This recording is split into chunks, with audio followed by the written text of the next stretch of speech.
আসসালামু আলাইকুম। আজকে আমাদের পঞ্চম সেশন। আমরা লাস্ট সেশনে গডের ফরের আর্গুমেন্ট নিয়ে কথা বলতেছিলাম।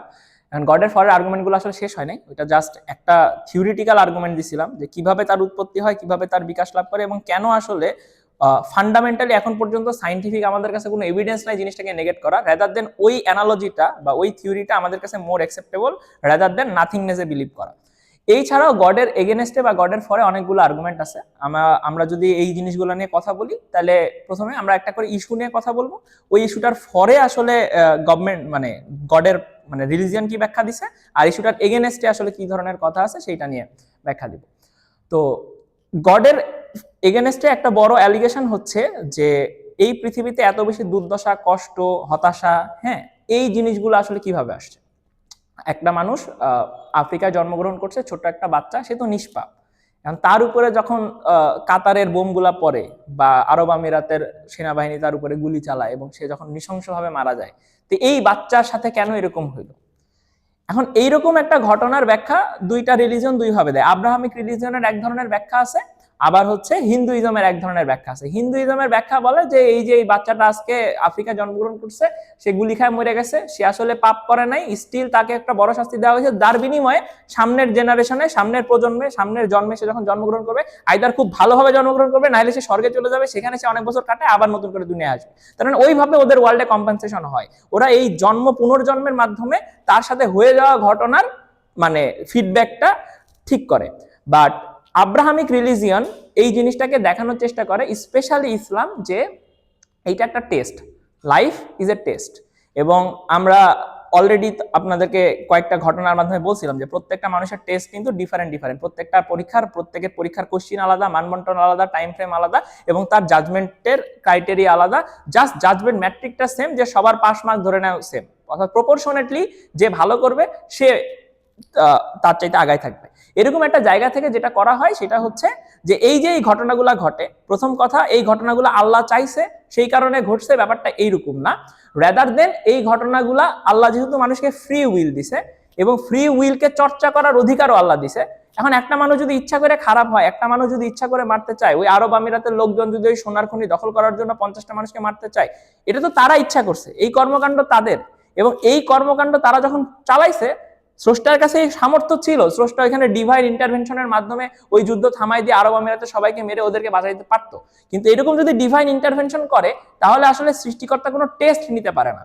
কারণ যেই মুহূর্তে সৃষ্টিকর্তা ডিভাইন ইন্টারভেনশন করবে, এবং যদি প্রত্যেকটা জায়গায় আমরা সৃষ্টিকর্তার ডিভাইন ইন্টারভেনশন দেখি, তাহলে আমাদের সবার কাছে তো এই জিনিসটা পরিষ্কার হয়ে যাবে যে গড আছে।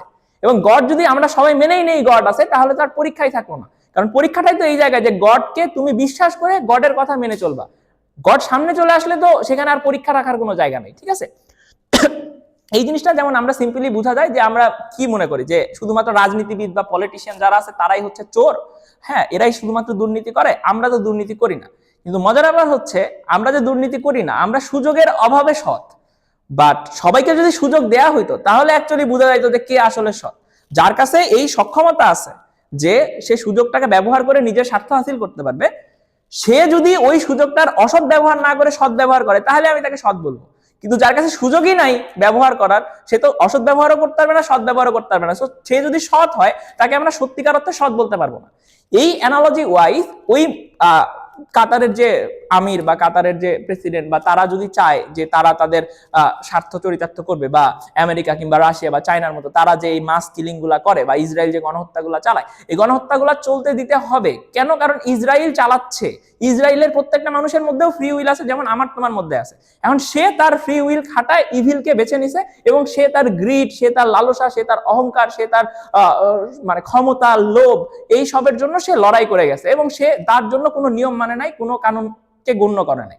যার ফলশ্রুতিতে কি হয়েছে, মানুষগুলো মারা গেছে। এখন এই জায়গায় যদি ডিভাইন ইন্টারভেনশন করতো তাহলে তো ভাই ওদের কাছে কোনো টেস্ট হইতো না, ওরাও তখন মেনে নিত যে আল্লাহ আছে এবং তারাও তখন কি করতো না, ভালো হয়ে যাইতো। কিন্তু তারা তো আদতে ভালো না, তারা যদি আদতে ভালো হইতো তাহলে এই সিচুয়েশনে তারা কিছু করতো না। কিন্তু যেহেতু তারা আদতে খারাপ, সেই হিসাবে আল্লাহ তাকে ওই সিচুয়েশনটাকে করতে দেওয়া লাগছে, কারণ আল্লাহ যদি ডিভাইন ইন্টারভেনশন করতো তারা আর এই ধরনের অপকর্ম করতেই পারতো না, এবং তারা বলতো ভাই আমিও তো ভালোর দলে, তাহলে দুনিয়ার সবাই যদি ভালো হয় তাহলে আমরা তোমাদের মধ্যে পার্থক্য কিভাবে করবো যে কে ভালো কে খারাপ। এই জন্য যেহেতু লাইফটা টেস্ট, সেই কারণে এই জিনিসটাকে এইভাবে তারা ব্যাখ্যা দেওয়ার চেষ্টা করে। 2 নাম্বার, আমরা ইকুয়েশনের একটা পার্ট বুঝতেছি, অর্থাৎ আমরা যে ম্যাথে ইকুয়েশন করছি না যে এইটা সমান সমান এইটা, ডান পক্ষ সমান সমান বাম পক্ষ, এখন এই যে আল্লাহ তাআলা দুনিয়া যেটা হয়েছে এটা একটা পক্ষ, ধরে নাও বাম পক্ষ, এটা তো এখনো কম্পেনসেশন হয় নাই। তুমি কখন বলতে পারবে এটা ইনজাস্টিস হয়েছে? ধরো হাসরের ময়দানে বিচার হইলো, বিচার হওয়ার পরে তাকে কম্পেনসেশন করা হলো। এখন তুমি যখন দুইটা মেলাচ্ছ যে দুনিয়ায় আসলে তার সাথে কি পরিমাণ কষ্ট হয়েছে, বিনিময়ে আখিরাতে আল্লাহ তাআলা তাকে যেটা দিছে, এই ক্ষেত্রে যদি কোনো উলট পালট হয় তাহলে তুমি কিন্তু আল্লাহর ইয়াতে কোশ্চিন তুলতে পারো। কিন্তু তুমি তো ওই সাইডে কি আছে এটা তুমি জানোই না, তুমি দেখতেছো এখানে 10⁻100 আছে, তুমি মনে করছো আরে এত বড় সংখ্যা কি ওই পাশে সম্ভব? এখন যদি ওই পাশে সত্যি সত্যি 10⁻100 এর সমপরিমাণ একটা সংখ্যা থাকে, তখন তুমি জিনিসটাকে কিভাবে ব্যাখ্যা করবে? তাহলে তো তোমাকে মেনে নিতে হবে না left hand side is equal to right hand side. তাহলে যেহেতু ফান্ডামেন্টালি অ্যাটলিস্ট রিলিজিয়নের থিওরি ওয়াইজ তারা বলে কি কম্পেনসেশন ওই লাইফে হবে, এবং ওই লাইফকে থিওরিটিক্যালি হওয়ার একটা সম্ভাবনা আছে, এবং যেহেতু এই ঘটনাটা ঘটে নাই, তাই তুমি বলতে পারো না যে জিনিসটা আসলে মিথ্যা বা আসলে গড এখানে কম্পেনসেশন করতে পারবে না। কারণ জান্নাতের যে মানে আইডিয়া, সেই আইডিয়াতে প্রত্যেকটা জিনিসকে কম্পেনসেশন করা সম্ভব। তোমাকে 1000 বার জন্মগ্রহণ করানো সম্ভব, তোমাকে 1000 বছর লাইফ দেওয়া সম্ভব, তুমি দুনিয়ায় যা যা পাও নাই প্রত্যেকটা জিনিস তোমার ওখানে দেওয়া সম্ভব।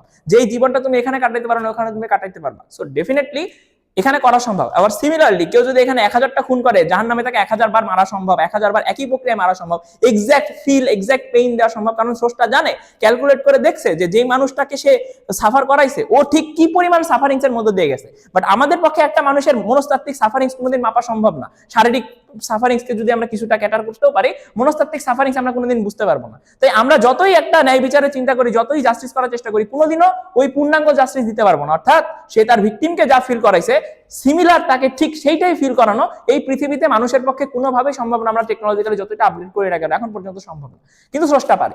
তো এই জায়গা থেকে এই জিনিসটাকে তারা চেক অ্যান্ড ব্যালেন্স করার চেষ্টা করে। তো এই গেল সাফারিংস এর ব্যাখ্যা from religious point of view. 2 number, তারা একটা জিনিস বলার চেষ্টা করে যে দেখেন স্রষ্টা হয়তোবা আছে, এটা হচ্ছে অ্যাগনস্টিক যারা তাদের বিলিফ। অ্যাগনস্টিকের বিলিফ হচ্ছে যে হইতে পারে এই পৃথিবী গভর্নমেন্ট গড তৈরি করছে, হইতে পারে এই পৃথিবী গড দ্বারা তৈরি করে নাই, আমি জানি না আসলে। বাট আমি কেন আসলে গডে মানবো না? কারণ আমার মনে হয় যদি গড থাকেও থাকে, গড হ্যাজ অ্যাবান্ডন আর্থ, অর্থাৎ পৃথিবীকে আল্লাহ তাআলা বা গড বা ঈশ্বর ছেড়ে চলে গেছে। আমরা তার একটা ফেইল প্রজেক্ট, সে এত বিশাল কায়নাত বানাইছে, তার আরো অনেক কিছু করার আছে, সে হয়তোবা কোনো একটা উদ্দেশ্যে আমাদেরকে বানাইছিল, কিন্তু আলটিমেটলি কি হয়েছে, সে এই জায়গায় কোনো মজা পায় নাই, বা সেই যে উদ্দেশ্যে করার চেষ্টা করছিল আমরা মানব জাতি এজ এ হোল তাকে ফেল করছি, সে জাস্ট আমাদেরকে আমাদের ভাগ্যের উপরে ছেড়ে দিয়ে চলে গেছে। এখন তোরা যা করিস কর, যে কয়দিন বাঁচিস বাস, টিকে থাকলে টিকে থাক, মরে গেলে মরে যা, গড ডাজন্ট কেয়ার। তারা এইরকম একটা আর্গুমেন্টে বিশ্বাস করে।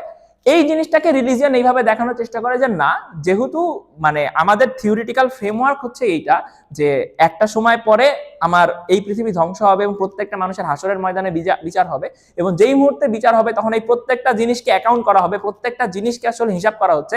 আল্লাহ তাআলা সর্বজ্ঞানী, সে সবকিছু জানে, সে সবকিছু শোনে, সবকিছু মনে রাখে। তো উনার কাছে প্রত্যেকটা জিনিসের পুঙ্খানুপুঙ্খ হিসাব করা সম্ভব, কারণ বাই ডেফিনেশন অফ গড সে এই অ্যাট্রিবিউটগুলো নিজের ভিতরে ধারণ করে। সেই জায়গা থেকে সে চাইলে এই বিচারগুলো করতে পারে, এবং সে যে অ্যাবান্ডন করে নাই এটার কারণ হচ্ছে সে এখন পর্যন্ত মানে কিয়ামত হয় নাই, আমরা শেষ হয়ে যাই নাই। যেহেতু আমরা শেষ হয় নাই, কিয়ামত হয় নাই, ওই ঘটনা ঘটে নাই, তাই আমরা এটা বলতে পারি না যে গড আমাদেরকে অ্যাবান্ডন করে চলে গেছে। যদি এরকম হয় যে দিন শেষে একটা সময় পরে সত্যি আর কিয়ামত হইলো না, সত্যি আসলে কোনো বিচার দিবস হইলো না, তাহলে আমরা বলতে পারি যে হয়তো বা গড থাকলে অ্যাবান্ডন করে চলে গেছে। বাট যেহেতু এখন পর্যন্ত হয় নাই, আমরা কখনো এটা বলতে পারবো না যে গড হ্যাজ অ্যাবান্ডন আস। এবং যেহেতু সাফারিংস এর ব্যাখ্যা দেওয়া যায় ওই জায়গা থেকে, তাই সাফারিংস এর একটা যথেষ্ট লজিক্যাল ব্যাখ্যা আছে, সেই ওয়াইজ এটাকে নেগেট করা যায় যে আসলে প্রবাবলি এটা না। সো এটার এগেইনস্টে একটা উত্তর আছে। চতুর্থত গডকে নিয়ে বা রিলিজিয়নকে নিয়ে আসলে যে কোয়েশ্চেন, সেটা হচ্ছে রিলিজিয়ন এতগুলা রিলিজিয়ন হয়েছে, তাহলে কোন রিলিজিয়নকে আমি ঠিক বলে মনে করবো? অর্থাৎ আমি অলরেডি আপনাদেরকে ব্যাখ্যা দিয়েছি যে হিন্দুইজমের প্রপার ফিলোসফিটা কি, আবার ইসলামের প্রপার ফিলোসফি কি, ক্রিশ্চিয়ানিটির ফিলোসফি এবং জুদাইজমের ফিলোসফি নিয়ে আমরা একটু পরে আরেকটু গভীরে যাবো যে জুদাইজম, ক্রিশ্চিয়ানিটি অ্যান্ড ইসলামের মধ্যে ফান্ডামেন্টাল ডিফারেন্স কোথায়। আমরা উৎপত্তিগত ডিফারেন্স দেখাইছি, বাট ফান্ডামেন্টাল ডিফারেন্স এখনো দেখাই নাই, ওইটা আমরা এটার পরে দেখাবো। বাট যেই কোয়েশ্চেনটা থাকে সেটা হচ্ছে যে এতগুলা গড আছে, এতগুলা রিলিজিয়ন আছে, এই রিলিজিয়নের মধ্যে কোন রিলিজিয়নটা সত্য, এইটাকে আপনি কিভাবে দেখবেন? এখন এই ক্ষেত্রে কোনো একটা উত্তর নাই, বাট কিছু জিনিস যদি আপনারা একটু বোঝার চেষ্টা করেন দেখবেন যে প্রত্যেকটা রিলিজিয়নের ফান্ডামেন্টাল কথাবার্তাগুলো কিন্তু কাইন্ড অফ সিমিলারই। তারা কিছু ক্ষেত্রে কিছুটা আলাদা হয়ে যাচ্ছে, কিছু জায়গায় যে আলাদা হয়ে যাচ্ছে, কিন্তু ফান্ডামেন্টাল জায়গাগুলো কিন্তু খুব বেশি পরিবর্তন হচ্ছে না। যেমন আপনি যখন দেখবেন যে আসলে আমরা দেখাইলাম যে ব্রহ্মা, বিষ্ণু, তারপরে শিব, এই প্রত্যেকটা জিনিসকে যেমন হিন্দুইজম একটা গড হিসাবে দেখাইছে, ইসলামে কিন্তু এই সবকিছু আল্লাহর নাম। তেমন আল্লাহ কিন্তু এই ঘটনাগুলোকে স্বীকার করে, বাট কাহিনী হচ্ছে হইতে পারে গড সেখানে নিজে কাজ করতেছে, সেখানে গড তার ভিন্ন রূপে কাজ করতেছে, যেটাকে আবার ওই গডের অংশই তুমি মনে করতেছো।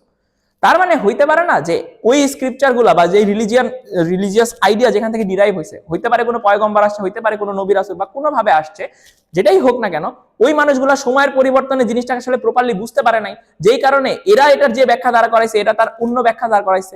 ইসলামে কিন্তু পুনরুত্থানের কথা আছে। পুনরুত্থান বলতে কি বোঝানোর চেষ্টা করা হয়, যে মানুষ যখন মরে যাবে তাদেরকে আবার পুনরুত্থান করা হবে এবং পুনরুত্থিত হয়ে তাদের আসলে কিয়ামতের ময়দানে যে বিচার হবে। এখন হইতে পারে না যে হিন্দু ধর্মে এরকম পুনরুত্থানের কথা ছিল, কিন্তু তারা এই পুনরুত্থান জিনিসটাকে না বুঝে পুনরুত্থানকে পুনরুজ্জীবন মনে করছে এবং ওই পুনরুজ্জীবনকে তারা তাদের মতো করে ব্যাখ্যা করে বার্থ এন্ড রিভার্স সাইকেল তৈরি করছে। So there is a high chance যে এরকম একটা জিনিস হইতে পারে।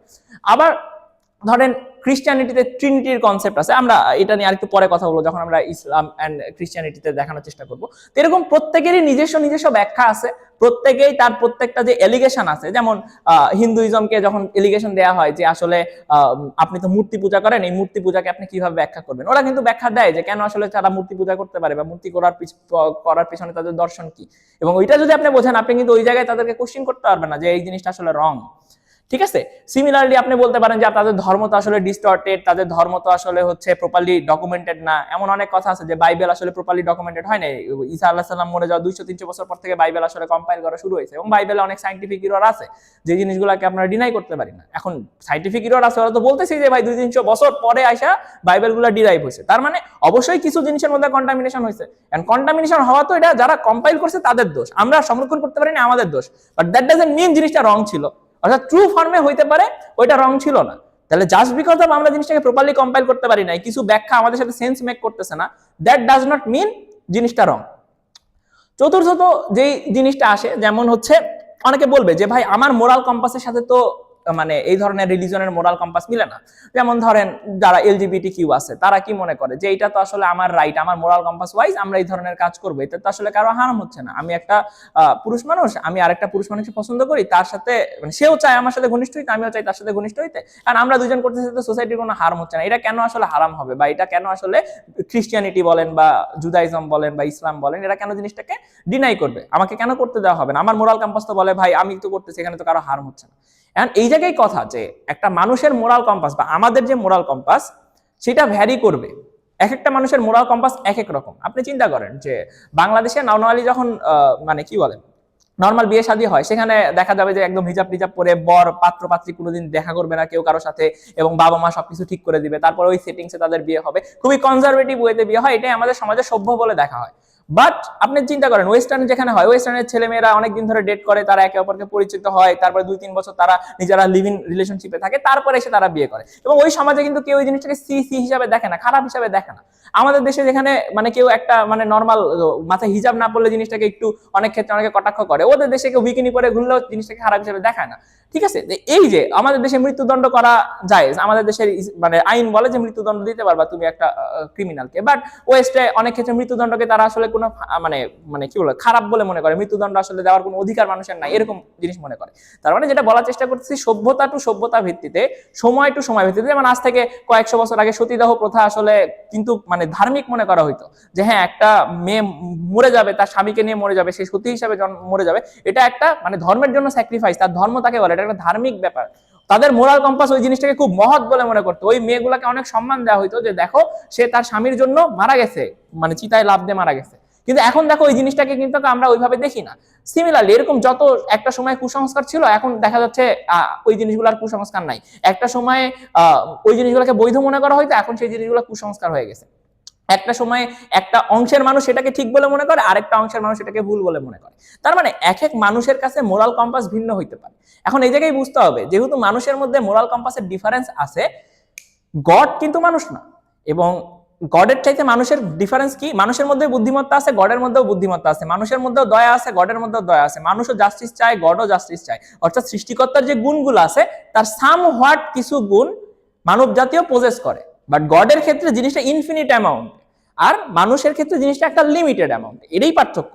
এখন তুমি একটা লিমিটেড আইডিয়া দিয়ে কোনোদিন একটা আনলিমিটেড বিষয়কে বুঝতে চাওয়া আসলে লজিক্যালি ভুল, কারণ তোমার ওই সক্ষমতাই নাই। সে তুমি অনেক ব্যায়াম ট্যাম করলা, তোমার যে হিউম্যান বডি, তুমি হাইয়েস্ট গেলে পৃথিবীতে রেকর্ড হচ্ছে একটা মানুষ 560 কেজি ওজন তুলতে পারছে। এখন আমি যদি বলি একটা মানুষকে 3000 কেজি ওজন তুলতে হবে, একটা হিউম্যান অ্যানাটমি 3000 কেজি ওজন তোলাকে আসলে সমর্থনই করবে না। যদি তুলতে যায় তার পায়ের হাড্ডি ভেঙে যাবে, হাত খুলে যাবে, জয়েন্ট গুলা খুলে যাবে, সে যতই পাওয়ারফুল হোক না কেন সে বেঁচে থাকতেই পারবে না যে একটা মানুষ 3000 কেজি ডাম্বেল তুলতে পারবে। কিন্তু যে 3000 কেজি ডাম্বেল তোলার মতো, ধরে নাও একটা ডাইনোসর কিংবা হচ্ছে একটা হাতি, সে কিন্তু 3000 কেজি তুলতে পারে, কেন? তার ওই ফিজিক্যাল ফিটনেস আছে। এখন তুমি বলতে পারো না যে আচ্ছা আমি মানুষ হিসাবে তুলতে পারতেছি না তার মানে কেউ তুলতে পারবে না, বা আমি মানুষ হিসাবে তোলা যায় না বলে জিনিসটা আসলে এক্সিস্ট করে না। তো এই যে হিউম্যান বিং এর একটা লিমিটেশন, এটা যেমন ফিজিক্যাল লিমিটেশন আছে, জ্ঞানতাত্ত্বিক লিমিটেশনও আছে।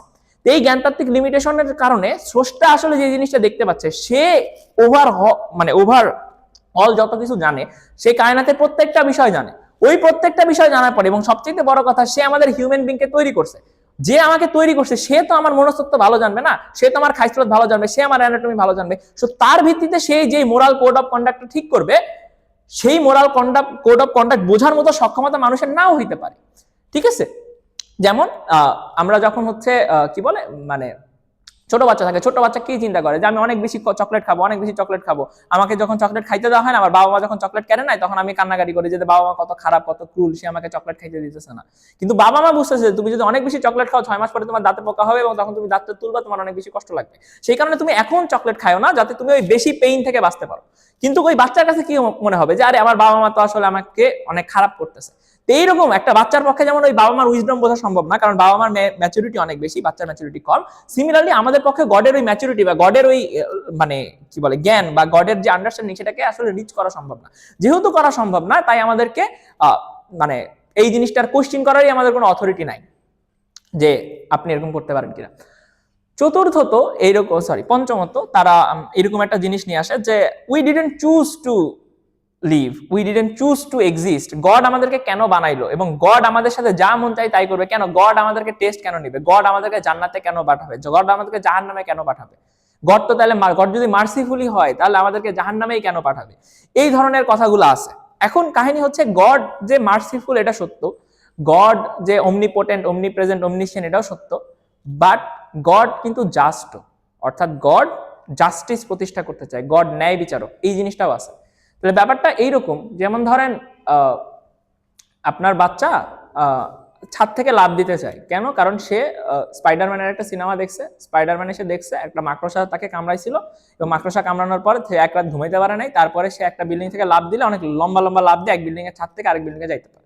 একটা 5 বছরের বাচ্চার পক্ষে জিনিসটাকে যখন রিয়েলিস্টিক ভাবে সিনেমায় দেখানো হয়েছে, সে দেখার পর এটাই বিশ্বাস করছে আমিও তাহলে একটা স্পাইডার নিয়ে কামড় দিলে আমি এরকম দৌড়াইতে পারবো। সে একটা স্পাইডার ধরছে, দিয়ে তাকে দিয়ে কামড় দেওয়া হয়েছে, কামড় দেওয়ার পর এক রাত সে শুয়ে ছিল, পরের দিন সকালবেলা এখন সে ছাদ থেকে লাফ দিবে। আর এটা তার বাবা মার পক্ষে বোঝা সম্ভব এই জিনিসটা আসলে কি, পুরোপুরি গ্রাফিক্স দ্বারা তৈরি করা একটা কমিক্স, এটা আসলে বাস্তব লাইফে এক্সিস্ট করে না, কিন্তু ওই বাচ্চার আন্ডারস্ট্যান্ডিং এ ওই জিনিসটা সত্য না।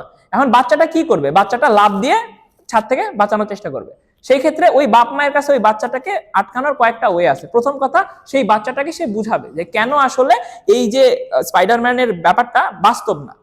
এখন ওই বাচ্চা যদি বুঝতে না চায়, বাচ্চা শুনবে না, বাচ্চা জেদ করতেছে না না তোমরা যেটা বলতেছো ভুল।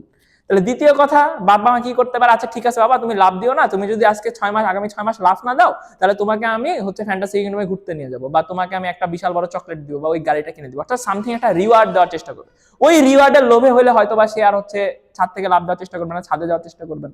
এখন যদি ওই বাচ্চা না আমার লাভ দিতেই হবে, অর্থাৎ আমি হচ্ছে ওই রিওয়ার্ড দেওয়া তো আমার লাগবে না, ওই গাড়ি আমি কিনবো না, আমি দেখবো না, এরকমও যদি হয়, তখন কি হয় যে তুমি যদি যাও তাহলে তোমার কানের উপরে চড় মারবো। তখন হইতে পারে এই ভয়ের চোটে সে আসলে লাভ দেওয়ার চেষ্টা করবে না, দেয়ার ইজ এ চান্স। বা তুমি যদি যাও তাহলে তোমাকে আমি রুমের দরজার মধ্যে বন্ধ করে রাখবো, অর্থাৎ ভয় দেখানো। এরপরেও যদি সে কিছু করে, তাহলে এই ক্ষেত্রে তোর বাবা মার পক্ষে আসলে কিছু করা সম্ভব না। তাহলে দেখেন, গড যেমন জাস্ট, গড আপনার ভালো চায়, গড আপনাকে ভালোবাসে। তাহলে এইরকম একটা সিচুয়েশনে আপনার বাবা মা যেমন আপনাকে ভালোবাসে, এখন আপনি যখন লাভ দিতে চাবেন, আপনি যখন জেদ করবেন, তখন যদি আপনার বাবা মা আপনাকে চর মারে, বা বাবা মা আপনাকে শিকল দিয়ে রুমের মধ্যে আটকায় রাখে বা ঘরের মধ্যে আটকায় রাখে, আপনি কি বলবেন যে আপনার বাবা মা আপনাকে ভালোবাসে না? রাদার দেন আপনার বাবা মা আপনাকে ভালোবাসার জন্যই তো আপনাকে হচ্ছে চট্টা মারলো বা আপনাকে রুমের মধ্যে আটকায় রাখলো, যে আপনাকে একটা গ্রেটার হার্ম থেকে বাঁচাচ্ছে, যে হার্মটা আপনি নিজে অনুধাবন করতে পারতেছেন না, তারা বুঝতেছে, সেই কারণে আউট অফ লাভ কেন? আরো তো মানুষের বাচ্চা লাভ দিতে যাইতেছে, আরো মানুষের বাচ্চা গাঁজা খাচ্ছে, আরো মানুষের বাচ্চা খুন করতেছে, সেটাকে কেন সে আটকাতে যাচ্ছে না? কারণ সে তাকে এতটা ভালোবাসে না যে তার জন্য যায় সে নিজে কোনো বার্ডেন নেবে। সে নিজের বাচ্চার জন্য জান দিতে পারে, নিজের বাচ্চার জন্য কষ্ট করতে পারে, বাট আরেকজনের বাচ্চার জন্য তো কষ্ট করতেছে না। তো এই জিনিসটা যদি বোঝা লাগে, তাহলে এই ক্ষেত্রে সে তোমাকে ভালোবাসার জন্যই তোমাকে ডিটার করার চেষ্টা করতেছে। তাহলে এই ক্ষেত্রে গডের ভালোবাসাটা আসলে জিনিসটা দেখতে কেমন? গডের ভালোবাসা এরকম, গড চায় যে সেই যে টেস্টটা ক্রিয়েট করছে, যেমন তোমার টিচার কি চায়? যে তুমি ভালো রেজাল্ট করো, তার জন্য সে তোমাকে নিয়মিত হোমওয়ার্ক দেয়। তুমি যদি হোমওয়ার্ক না করো সে তোমাকে পানিশ করে, বেতের বাড়ি দেয়। কেন? কারণ ওই বেতের বাড়ির ভয়ে তুমি অ্যাটলিস্ট ওই ইয়াটা করে আসবা, কি বলে, হোমওয়ার্কটা করে আসবা। হোমওয়ার্কটা যদি করে আসো, তুমি দিন শেষে যখন রেজাল্টটা ভালো করবা, তুমি খুশি হবা, তোমার জীবন ভালো হবে। তাহলে তোমার ভালোর কথা চিন্তা করেই কিন্তু তোমার টিচার তোমাকে পানিশ করে। এমন না যে টিচার তোমাকে মায়েরা তোমাকে থাপড়ায়া বা তোমাকে বেদ দিয়ে বাড়িতে টিচারের অনেক ভালো লাগে, সে নিজের ভালো লাগার জন্য করে না, রাদার দেন তোমার ভালো লাগার জন্য করে। তো এই ক্ষেত্রে গড যখন যে নিয়মটা বানাইছে, এই টেস্টটা পার করতে হবে কেন? মানুষকে পার করতে হবে। তাহলে মানুষকে পার করার জন্য 3টা মোটিভেশন দেওয়া যায়। প্রথম কথা হচ্ছে সে মানুষকে বুঝাইলো যে দেখো আমি তোমার স্রষ্টা, আমি তোমাকে সৃষ্টি করছি এবং তোমাকে আমি কত নিয়ামত দিছি এবং কত সুন্দর তোমার জীবন হয়েছে, এবং তুমি যদি আরো ভালো থাকো, নিজেরা নিজেদের সাথে সম্পর্ক ভালো করো, নিজের সোসাইটিকে সুন্দর হিসেবে গড়ে তুলো, আমি তোমাদের সোসাইটির উপর আরো বেশি বরকত দিব এবং তোমরা আরো সুন্দর থাকতে পারবে, এবং যেই মুহূর্তে তুমি মরে যাবা তুমি জান্নাতে যাইতে পারবে, আরো ভালো থাকতে পারবা। এই জিনিসটা ম্যাক্সিমাম মানুষকে বোঝানো হয়েছে। এখন এখানেই কথা দেখেন, আমরা কি করি যে জান্নাতে যাওয়া লাগবে সেই কারণে আল্লাহর কথা মানা লাগবে, কেউ কেউ না ভাই জাহান্নামে যাওয়া যাবে না সেই কারণে আল্লাহকে মানা লাগবে। কিন্তু ধরেন যদি এরকম হইতো আল্লাহ কোনো জান্নাত জাহান্নাম রাখে নাই, আল্লাহ কোনো আসলে ইকুয়েশন রাখে নাই, কিন্তু আল্লাহ বলছে যে তুমি আমার কথাগুলো মেনে চলো, তাহলে এরকম কিছু মানুষ আছে না যারা আসলে গ্রেটফুল, সে তার বাবা মার প্রতি এই কারণে বাবা মাকে দেখে না, কারণ বাবা মার কাছ থেকে সে পরবর্তীতে সম্পত্তি পাবে, বা বাবা মা আজকে যদি তার সাথে ভালো সম্পর্ক না করে তাহলে বাবা মা তাকে বাড়ি থেকে বের করে দিতে পারে, এই ভয়ে সে বাবা মার সাথে সম্পর্ক রাখে। ব্যাপারটা কিন্তু এরকম না, রেদার দেন সে তার বাবা মাকে ভালোবাসে, সে তার বাবা মাকে ওন করতে চায়, বাবা মাকে সেবা করতে চায়, বাবা মাকে প্রতি সে কৃতজ্ঞ। তাহলে এরকম অনেক মানুষ আছে যারা জাস্ট আউট অফ কৃতজ্ঞতা তারা গডের সেবা করতে চায়। যদি জান্নাত জাহান্নাম নাও থাকতো, কিয়ামতের দিন নাও থাকতো, স্টিল কিছু মানুষ গডের কথা মেনে চলতো। কেন? কারণ গড আমাকে সবকিছু দিয়েছে, গড আমাকে তৈরি করছে। এই জিনিসটা যখন আমি রিয়েলাইজ করলাম, তখন আমি গডের প্রার্থনা কেন করব, গডের জন্য সবসময় ভালো কেন চাইবো, বা গডের কাছেই কেন আসলে নিজেকে সমর্পণ করবো? কেন? কারণ সে আমার মালিক। অ্যাকচুয়ালি সেই মালিকের উপরে হয়তো আমার অথরিটি নাই, কিন্তু সে যেহেতু আমার মালিক, তাই আউট অফ লাভ কিছু মানুষ অ্যাকচুয়ালি গডকে পছন্দ করে বা গডকে ভালোবাসে বা গডের লাইনে থাকতে চায়। কিন্তু এই মানুষের সংখ্যা খুবই নগণ্য। এর বাইরে যে একটা অংশ মানুষ আছে, তাদেরকে কি করা যায়, যে ওই জান্নাতের একটা লোভ দেখায় যে ঠিক আছে তুমি বাবা লাইনে থাকো, তাহলে তোমার আমি জান্নাত দিব। এরা ওই কৃতজ্ঞতার খাতিরে কিন্তু গডের পথে চলতো না, রেদার দেন সেই জান্নাত পাওয়ার লোভে হচ্ছে হয়তো বা ওই লাইনে থাকবে। আর কিছু মানুষ আছে যে জান্নাত পাওয়ার লোভও তার কাছে বড় ব্যাপার না, তার কাছে দুনিয়ার লোভটা এত বড় যে আসলে সে ওই জান্নাতের লোভটাকে সে ক্যাটার করতে রাজি না। তখন ওই মানুষগুলোর জন্য যেটা করা হয়, একটা ডিটারেন্ট দেওয়া হয়। যেমন আমরা পানিশমেন্ট হিসাবে কি দেই, যে তুমি যদি খুন করো তোমাকে ফাঁসি দেওয়া হবে। এতে কি করে, ওই মানুষটা ভয় পাওয়া যায় যে আল্লাহ আমি যদি ধরা পড়ি তাহলে তো আমার ফাঁসি হবে। এই কারণে তার খুন করতে মন চাইলো, খুন করার ইচ্ছা থাকলে সে খুন কেন করে না? কারণ law and order is strict, যদি ধরা পড়ি তাহলে আমার ফাঁসি হয়ে যাবে। তাহলে ডিটারেন্ট বা একটা ভয় হিসাবে কাজ করে। তখন এটা হচ্ছে সবচাইতে বড় আকাঙ্ক্ষা বা বড় ডিটারেন্ট। এর চাইতে বড় কোনো ডিটারেন্ট হয় না যে পানিশমেন্ট। তো পানিশমেন্ট হিসেবে গড হেল তৈরি করলো, যে হেলটা এতই ভয়াবহ যে ওই হেলে তুমি যাওয়ার চাইতে অ্যাটলিস্ট দুনিয়ায় তুমি সেফ হিসাবে থাকার চেষ্টা করো। আমরা যে কোনো পজিটিভ জিনিসের চাইতে নেগেটিভ জিনিসকে বেশি ক্যাটার করি। আপনারা দেখবেন যে যখন কোনো একটা জায়গায় পজিটিভ 10টা কমেন্ট আসছে এবং তার মাঝখানে একটা নেগেটিভ কমেন্ট আসছে, আপনার কিন্তু ওই একটা নেগেটিভ কমেন্টই আপনি বেশি মনে রাখবেন, যে আমাকে কিভাবে খারাপ বললো, যদি 10জন মানুষ আপনাকে ভালো বলছে। বা একটা হেট কমেন্ট যেভাবে ছড়ায়, হেট স্পিচ যেভাবে ছড়ায়, ভালো স্পিচ বা প্রশংসার স্পিচ কিন্তু সেভাবে ছড়ায় না। একইভাবে পানিশমেন্টের ভয় মানুষকে যতটুকু আসলে লাইনে রাখে, অন্য কিছু কিন্তু সেভাবে রাখে না। তাহলে গড ওই তার সিস্টেমে 3টা জিনিসই দিল। প্রথম কথা সে বুঝাইলো যে কেন আসলে তোমার আমাদের প্রতি কৃতজ্ঞতা হওয়া উচিত। আর যে মানুষগুলো অ্যাকচুয়ালি মন থেকে ভালো, যারা কৃতজ্ঞ হইতে চায়, তারা ওই কথা শুনেই কৃতজ্ঞ হবে। যারা ওইখানে কৃতজ্ঞ হইতে পারলো না, তারা কি অ্যাটলিস্ট জান্নাতের লোভে বা জান্নাতের আশায় সে কি করবে, লাইনে থাকবে, ভালো হওয়ার চেষ্টা করবে। আর যারা এটাতেও পারবে না, তারা কি করবে, জাহান্নামের ভয়ে অ্যাটলিস্ট সে লাইনে থাকার চেষ্টা করবে। এখন এই কারণে আল্লাহ তাআলা 3টা জিনিস বানাইছে। আল্লাহ তাআলার কোনো ঠেকা নাই তোমাকে জাহান্নামে পাঠাইতে, বাট আল্লাহ তাআলা কি চায়, ম্যাক্সিমাম মানুষ যাতে টেস্টে পাস করে। এই জন্য একজন টিচার কি করছে, টিচার সুন্দর মতো বাচ্চাকে সুন্দর মতো ক্লাস নিয়ে বুঝাইছে, তারপরে টিচার বলছে তুমি যদি ভালো রেজাল্ট করো তাহলে তোমাকে আমি গিফট দিব, এবং তুমি যদি খারাপ রেজাল্ট করো তাহলে তোমাকে মারবো। কেন?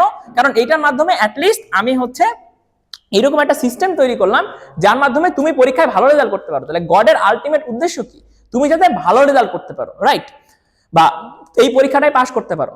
এখন গড তো মিথ্যাবাদী না, গড যেটা বলছে গড সেই জিনিসটাকে মেনে চলবে, অর্থাৎ গড তো সত্যবাদী। এন্ড গড যেহেতু বলছে যে আমি জান্নাতও বানাইছি জাহান্নামও বানাইছি এবং যে ভালো করবা তাকে আমি জান্নাতে দিব, যে খারাপ করবা তাকে আমি জাহান্নামে দিব, তাহলে গড মিথ্যা কথা বলতে পারে না। তাই তাকে অ্যাকচুয়ালি জান্নাত বা অ্যাকচুয়ালি জাহান্নাম বানানো লাগছে, কারণ গড মিথ্যা কথা বলতে পারবে না এবং সে যেটা প্রমিস করছে সেই প্রমিসটা তাকে ফুলফিল করতে হবে। ঠিক আছে, এই ক্ষেত্রে তোমাদের অনেকের ধারণা আছে যে গড তো সর্বময় ক্ষমতার মালিক, তাহলে গড যা চাই তাই করতে পারে। হ্যাঁ, এটা ট্রু, কিন্তু তার মানে কি এই গড ফ্রড করবে, গড মিথ্যা কথা বলবে, গড প্রতারণা করবে? তাহলে দেখো গডের কিন্তু লিমিটেশন আছে, কিন্তু লিমিটেশনটাকে লিমিটেশন বলা উচিত না, কারণ দুইটা জিনিস, এক আমার মধ্যে সক্ষমতা আছে কিন্তু আমি করতেছি না, এটা আমার চয়েস যে আমি করতেছি না। আর একটা হচ্ছে আমার মধ্যে সক্ষমতাই নাই, তো আমার চয়েস হইলেই কি আর না হইলে আমি কাজটা তো করতে পারবো না।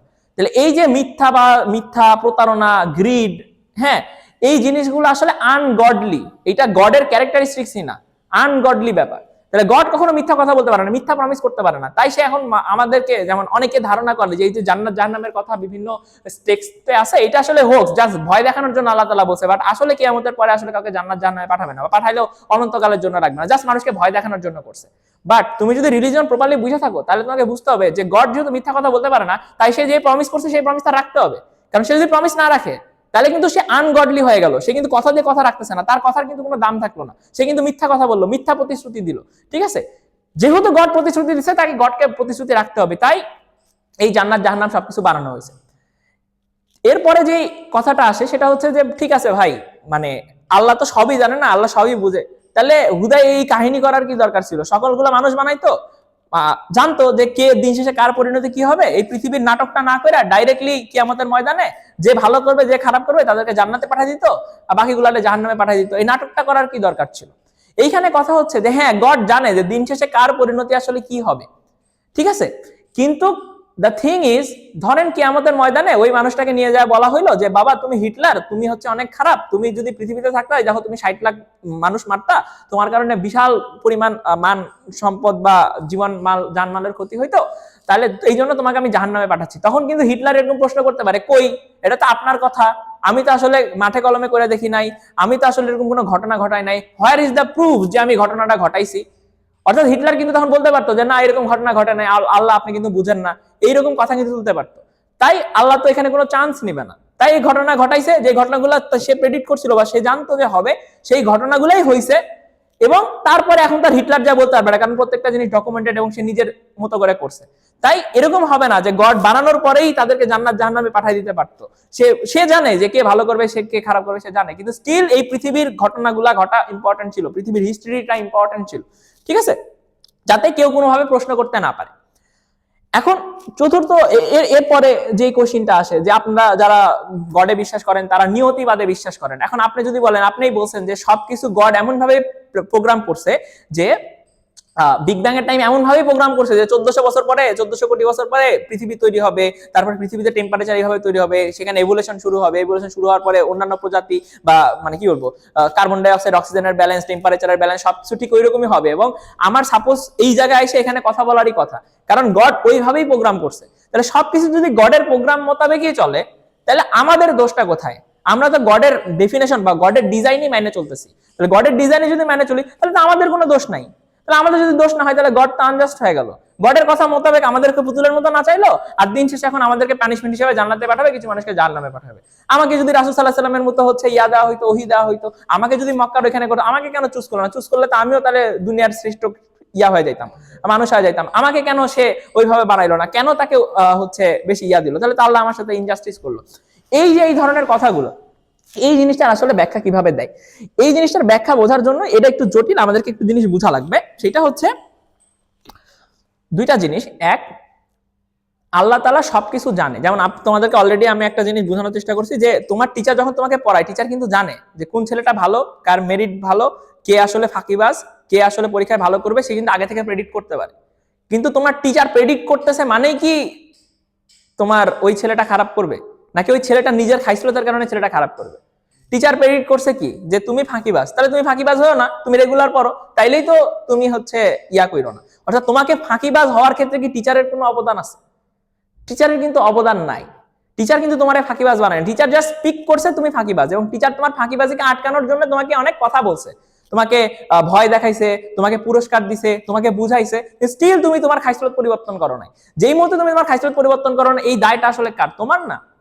এই ক্ষেত্রেই কাহিনী যে কিছু ঘটনা ঘটে যেটা আসলে সৃষ্টিকর্তা চায় আমাদের সাথে হোক, এটা আমরা যাই করি না কেন আমাদের কর্মফলের উপরে নির্ভর করে না, এটা সৃষ্টিকর্তা স্পেশালি আমাদের জন্য ডিজাইন করে। আরেকটা ঘটনা ঘটে যেটা শুধুমাত্র আমাদের কামের কারণে হয় এবং আমাদের আকামের কারণে হয়। দুনিয়ায় যত ধরনের আকাম কুকাম হয়েছে এটার মেজরিটি কারণ আমরাই আকাম কুকাম গুলা করছি।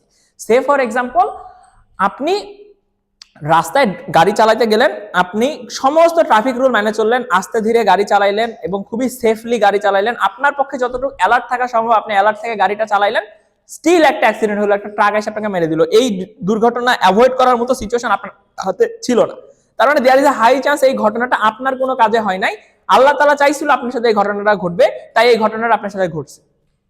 দ্বিতীয় একটা ঘটনা চিন্তা করেন, আপনি গায়ে লাগান নাই, আপনি গাড়ি নিয়ে রাস্তায় বের হইছেন, আপনি উচ্চস্বরে গান গাইতেছেন, আপনি মদ খায় ড্রাইভ করতেছেন, ফোনে কথা বলতেছেন এবং আপনার গাফিলতির কারণে অ্যাক্সিডেন্ট হয়েছে। এখন আল্লাহ তাআলা জানতো যে অ্যাক্সিডেন্টটা হবে, কিন্তু আল্লাহ তাআলা অ্যাক্সিডেন্ট হইতে আটকাইলো না কেন? কারণ এই যে আপনার ফ্রি উইল, আপনার কর্মফল আপনি করছেন। এখন যখন আপনার অ্যাক্সিডেন্ট হয়েছে, there is a high chance যে আল্লাহ তাআলা এটা নিজে ইচ্ছা করে না, আল্লাহ তাআলা নিজের ইচ্ছা না যে তোমার সাথে এই ঘটনাটা ঘটবে, রাদার দেন যেই ঘটনাটা ঘটছে আল্লাহ তাআলা হইতে দিছে। বুঝা গেছে জিনিসটা? আরো সিম্পলিফাই ওয়েতে একটা হচ্ছে, ধরেন আপনি বিয়ে করতে গেছেন, বাপ মায়ের পছন্দ মোতাবেক বিয়ে করেন, আপনার বাপ মা বললো যে এই মেয়েকে তোমাকে বিয়ে করতে হবে, এটা আপনি বাপ মায়ের পছন্দ মোতাবেক বিয়ে করলেন। আরেকটা হচ্ছে আপনি কি বললেন যে এই মেয়েকে আমি পছন্দ করে বিয়ে করব, বাপ মা সেখানে অমত করলো না। আপনি কি বুঝতে পারছেন? এখন বাপ মা যখন বলতেছে আমি অমত করব না, তার মানে কিন্তু বাপ মার ইচ্ছাতেই জিনিসটা হচ্ছে, বাপ মার ইচ্ছাতেই জিনিসটা হচ্ছে, কিন্তু বাপ মা কিন্তু নিজে ওই বউটা নিয়ে আসে নাই, আপনি নিয়ে আসেন, বাপ মা যা আটকায় নাই। আর প্রথম ক্ষেত্রে কি ছিল, আপনার কোনো চয়েস ছিল না, বাপ মা আপনার জন্য পাত্রী ঠিক করে দিছিল। ঠিক আছে, এই জিনিসটা যদি বুঝে থাকেন তাহলে দুনিয়ায় দুইটা ঘটনাই ঘটে, অর্থাৎ আল্লাহ তাআলা কিছু ঘটনা ঘটায় যেটা আপনার কাজ হোক অথবা না হোক আপনার সাথে ঘটবে, আর কিছু ঘটনা আপনার গাফিলতির কারণে হয় যেটাকে আল্লাহ তাআলা আটকায় না। এবং অনেক ঘটনা আছে আপনি করতে গেছেন আল্লাহ আটকায় দিছে, দেখা গেল আপনার মনে হইলো যে আমি ইয়া করব, পরের দিন সকালবেলা চুরি করতে যাব, হঠাৎ করে এমন অসুখ হইলো আপনার, রাতের বেলা পরের দিন সকালে ঘুম থেকে উঠতেই পারলেন না। এই যে ঘুম থেকে উঠতে পারলেন না, সেই কারণে আপনার পরের দিন চুরি করতে যাওয়া হলো না, আল্লাহ কিন্তু আপনাকে চুরি করা থেকে বাঁচাই দিছে। ইভেন ইফ আপনার চুরি করার ইচ্ছা ছিল, আপনি যাচ্ছিলেন, স্টিল আল্লাহ আপনাকে বাঁচাই দিছে। সো এরকম হইতে পারে, আল্লাহ অনেক সময় আপনাকে বাঁচাই দিতে পারে, বা এমন হইতেই পারে আপনি সবসময় সতর্ক থাকতেন, সবকিছু করতেন, হঠাৎ করে এমন একটা ঘটনা ঘটলো, আপনি আসলে ওই মুহূর্তে আপনি মানে নিজেকে নিয়ন্ত্রণে রাখতে পারলেন না এবং আলটিমেটলি আপনি একটা ঝামেলার মধ্যে ফাঁসা গেলেন। এটা হইতে পারে ওই ঝামেলার মধ্যে ফাঁসানোর জন্য আল্লাহ তাআলা আপনার ওই সময় মানসিক স্থিতিটাকে একটু চেঞ্জ করে দিছিল। এরকম বিভিন্ন সময় বিভিন্ন টেস্ট নেয়। ঠিক আছে, যেমন আমরা দেখি না যে কিছু কিছু সময়ে আমাদের স্যারেরা পরীক্ষায় এমন কোশ্চিন দেয় যে কোশ্চিনগুলো বই থেকে হুবহু কমন, আবার কিছু কিছু কোশ্চিন থাকে স্যার ইচ্ছা করে ট্রিকি বানায় দেয়, অর্থাৎ এমন কোশ্চিন সে বানায় দেয় যেই কোশ্চিনটা মানে আপনার পারবেন না বা বইয়ে কমন না। ঠিক আছে, এইরকম কোশ্চিন বানায় দেয়। সো এই দুইটার মাধ্যমে কিন্তু আপনার পরীক্ষা নেওয়া হয়, দুইটার মাধ্যমে কিন্তু আপনার টেস্ট নেওয়া হয়।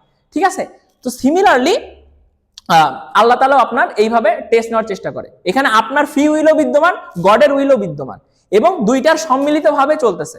এবং গড যেহেতু সবকিছু জানে, ধরেন এই মুহূর্তে আপনার সামনে 5টা রাস্তা আছে, যে আপনি রাস্তা এ চুজ করতে পারেন, রাস্তা বি চুজ করতে পারেন, রাস্তা সি চুজ করতে পারেন, রাস্তা ডি চুজ করতে পারেন, কিন্তু আপনি দিন শেষে বি চুজ করলেন। কিন্তু আপনি যে বি চুজ করবেন এটা আপনার ইচ্ছা, আল্লাহ তাআলা আপনাকে চাপাই দেয় না যে না তুমি এখন বি চুজ করো, কিন্তু আল্লাহ তাআলা জানতো যে দিন শেষে আপনি বি চুজ করবেন, আপনার ফ্রি উইল দিন শেষে বি কেই চুজ করবে, কিন্তু উইলটা কিন্তু আপনি করছেন, তার মানে আকামটা আপনিই করছেন, সেই আকামটা আল্লাহ তাআলা হইতে দিছে। কিন্তু আল্লাহ যেহেতু সবকিছু জানে, সে যেহেতু টাইমেরই বাইরে, তাহলে এই টাইমের ফ্রেমের মধ্যে যত ধরনের ঘটনা ঘটছে সবকিছু ঘটনা সে সবসময়ই জানে।